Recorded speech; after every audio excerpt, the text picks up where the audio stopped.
ഇന്ന് ഞാൻ നിങ്ങളെ ചെയ്ത് കാണിക്കാൻ പോകുന്നത് കാട ഫ്രൈ ചെയ്യുന്നത് എങ്ങനെയാണ്. ക്വെയിൽ കേട്ടിട്ടില്ലേ, ആ സ്മോൾ ബേർഡ്, അത് കണ്ടോ. ക്ലീൻ ചെയ്ത് കിട്ടുന്നതാണ്, നമ്മൾ ക്ലീൻ ഒന്നും ചെയ്യേണ്ട, പക്ഷേ വാഷ് ചെയ്യണം. ഞാനിത് വിനിഗറൊക്കെ വെച്ച് വാഷ് ചെയ്തതാണ്.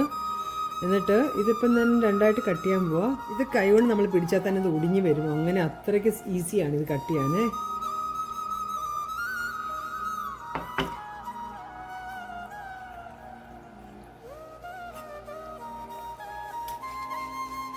പിച്ചാത്തി, സത്യം ശരിക്കും പറഞ്ഞാൽ പിച്ചാത്തിയുടെ ആവശ്യമില്ലാതെ നമുക്ക് മുറിച്ചെടുക്കാൻ പറ്റും. ഇത് രണ്ടാക്കുകയാണ്.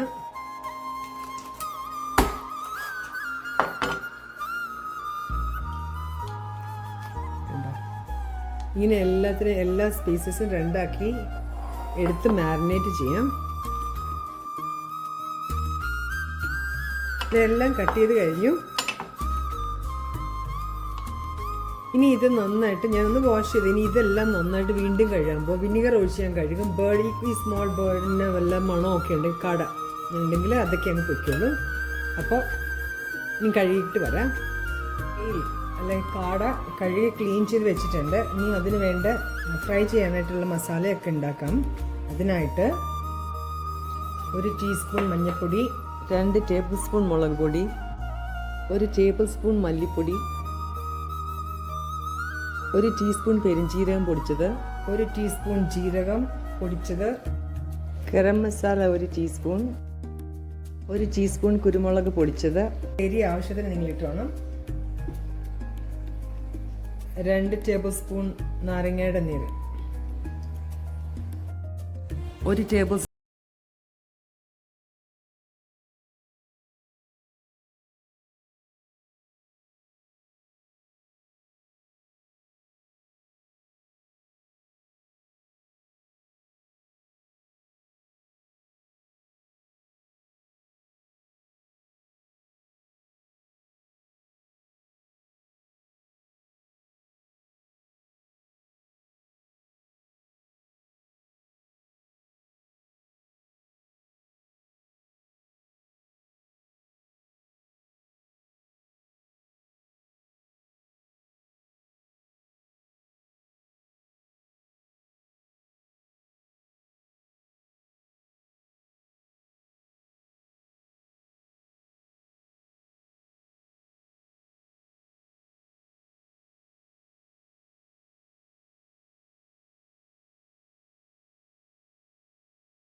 ഉണ്ടോ, കാണുമ്പോൾ എടുത്ത് കഴിക്കാൻ തോന്നില്ലേ? ഇതൊരെണ്ണം കഴിച്ച് നോക്കട്ടെ.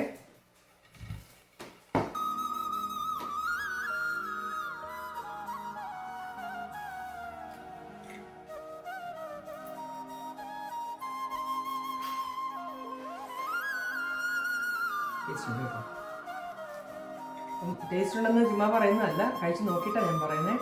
നിങ്ങൾ ട്രൈ ചെയ്ത് നോക്കണം. ഇത് ഞാൻ ഫ്രോസണാണ് വാങ്ങിച്ചത്. ഫ്രോസൺ ക്വെയിൽ വാങ്ങിച്ചിട്ട് ടോൾ ചെയ്ത് ഉണ്ടാക്കുമായിരുന്നു.